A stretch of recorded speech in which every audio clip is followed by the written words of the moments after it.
বেশ কয়েকদিন পর আমরা তিনজনে আবারও বেরিয়ে পড়েছিলাম, কিন্তু কোথায় যাচ্ছি সেটা জানতে হলে অবশ্যই তোমাদেরকে দেখতে হবে পুরো ভিডিওটা। হ্যালো এভরিওয়ান, তোমরা সবাই কেমন আছো? আশা করছি ভালো আছো।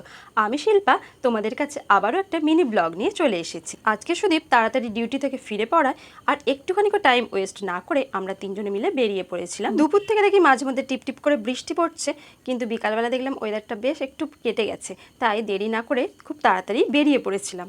তাছাড়া আজকে তো বেরোতেই হতো, কারণ আজকে যদি না বেরোতাম আমার আর টাইমই হতো না।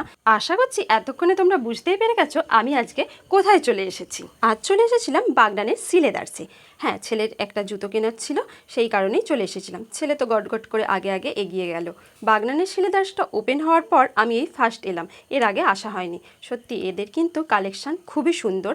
আমি হাওড়া কলকাতার ব্রাঞ্চগুলোতে গেছি, কিন্তু বাগনানে আসা হয়নি।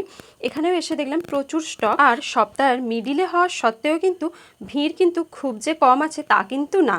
আর এইদিকে তো ছেলে তার জুতো পছন্দ করতে শুরু করে দিয়েছে, একটা দুটো করে পরে পরে দেখছে যে কোনটা ঠিকঠাক লাগে। সাদা কালার ছাড়া ছেলের পায়ে ক্রক্স হচ্ছিল না সাইজে, তাই ওই জন্য ডিসিশন চেঞ্জ করে নিয়ে এই স্যান্ডেলটা নেওয়া হলো। আর এরপর আমি দেখছিলাম নিজের জন্য কয়েকটা জুতো, কিন্তু অবশেষে ভাবলাম না, জুতো নিয়ে কোনো লাভ নেই। আমি একটু ব্যাগ লাভার্স রয়েছি, আর শিলেদার্সের ব্যাগ আমার ভীষণই পছন্দ। তার কারণ শিলেদার্সের ব্যাগগুলো যেমন স্টাইলিশ তেমন কিন্তু টেকসই, আমি ইউজ করে নিজেই দেখেছি। কয়েকটা ব্যাগ তো সিলেক্ট করে নিয়েছিলাম, কিন্তু বুঝতে পারছিলাম না যে কোনটা বেশি ভালো লাগছে, তাই একটু ট্রায়াল দিয়ে দেখে নিচ্ছিলাম। এরই মধ্যে সমস্ত কেনাকাটা কমপ্লিট করে আমরা বেরিয়ে পড়েছিলাম। আর আজকের আকাশটা দেখো কি সুন্দর, অপূর্ব সুন্দর লাগছে। বর্ষার আকাশের সৌন্দর্য কিন্তু অতুলনীয়, দেখলেই মনটা কেমন খুশিতে ভরে ওঠে। এরপর আমরা বাড়ি যাওয়ার জন্য মানকুর মোড় হয়ে নারিটের রাস্তাটা ধরে নিয়েছিলাম। নারিট মোড়ে এসে দেখি ওর বাবা সোজা যাচ্ছে আমতার দিকে। তার কারণ হচ্ছে ছেলে বলেছিল চাউ খাবো, সেই কারণে আমরা চলে এসেছিলাম রয়্যাল ধাবায় চাউ নিতে।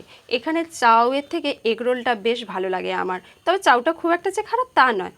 অলরেডি আমাদের চাউ নেওয়া হয়ে গেছে, আমরা বাড়িতে পার্সেল করে নিয়ে নিয়েছিলাম। এরপর আর কি বাড়ি যাওয়ার পালা, অনেকটা রাত হয়ে গেছে, কিন্তু অটো স্ট্যান্ডে এসে দেখলাম ফুচকা দাঁড়িয়ে রয়েছে। অনেকদিন ফুচকা খাওয়া হয়নি, তাই একটু ফুচকা খেয়ে নিই। ঠিক আছে, আমরা ফুচকা খাই। দেখা হচ্ছে তোমাদের সঙ্গে আরও একটি নতুন ভিডিওতে। আজকের মতো টাটা।